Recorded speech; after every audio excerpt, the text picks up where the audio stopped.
Hi, welcome to the Chess Files by the Eade Foundation. I am James Eade, but you can call me Jim. The Eade Foundation is designed to develop communities through chess, and if you're part of a community, you are never alone. So today's Chess Files is, do we need chess governing organizations? And the answers are out there, and the answer to this one is, it depends. It depends on what you mean by chess organization. As always, we have to start by defining our terms. What do we mean by governing bodies? Well, in the United States, the national governing body is the United States Chess Federation. In the international body is the world governing organization for chess is FIDE. Now, I've served on the boards of both FIDE and the USCF, and I can say that they are not essential. These services that they provide can be provided in other fashions. It may be difficult. It may not be easily understood or undertaken, but it can be done. So let's not begin with the assumption that they are necessary, because they are not. Now, what services do they provide? So let's dig a little deeper into that question. I think that one of the main things is the rating system. We all know that the FIDE rating means a FIDE rating, and the USCF rating means a USCF rating. But rating systems are easy to develop. There are many rating systems. And as we move from chess and over-the-board experience to chess on online experience, does that rating correspond to the FIDE rating or to the USCF rating or to the Canadian rating or to the British rating?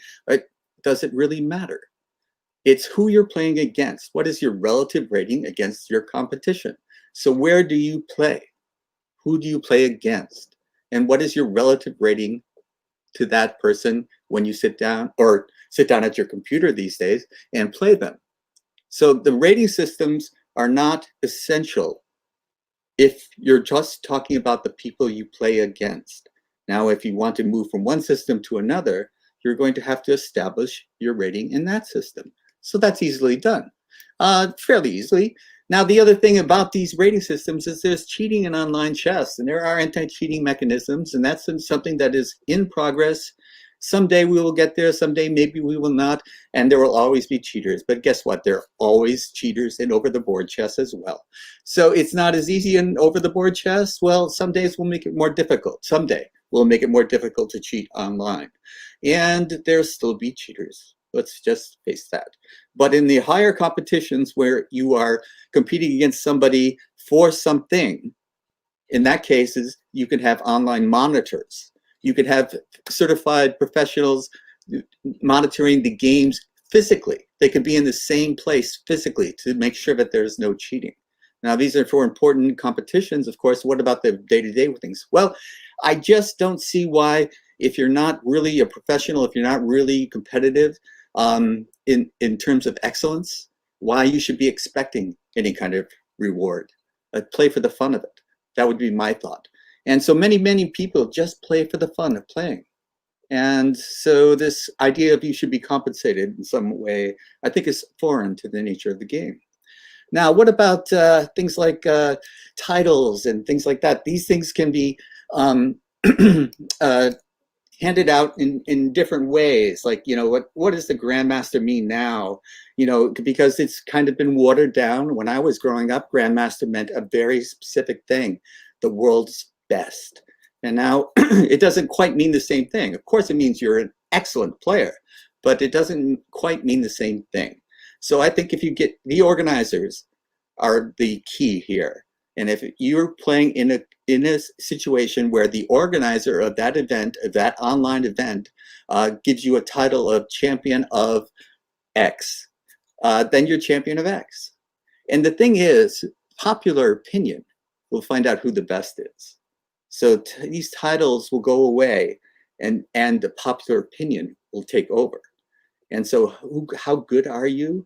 Well, I have won the title of competition X and competition Y, and so has not won either one. So I can claim a championship title that they cannot.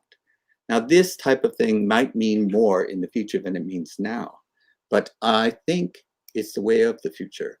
Now, it really does come down to the organizers, because right now in our over-the-board competitions, organizers bid to hold an event, and the money basically goes to the chess governing organizations. At least they get a slice of it. And why? Why not let the organizers who are putting the event on, if there's any income, let it go to the organizers. And if it's a high stakes competition, then let it go to the professionals as well. You know, why do we need a chess organization to take their slice of that pie? It just doesn't make sense to me. It can be done without them. So I just think that we have to think of this in a new way. It's a new day. It's a new age. It's the age of computers. It's the age of the internet. It's the age of online chess competitions. And let's remind ourselves that it is the organizer that matters, not the governing bodies that matter. It is who are organizing the events that we want to play in or to watch. These are the people that we should be showing respect for. And these are the people who are putting on the events that we should be grateful for, and I think tipping our caps to them. Thank you for joining. This has been the Chess Files with Jim Eade of the Eade Foundation. And it'll be the same time, same chess channel next week at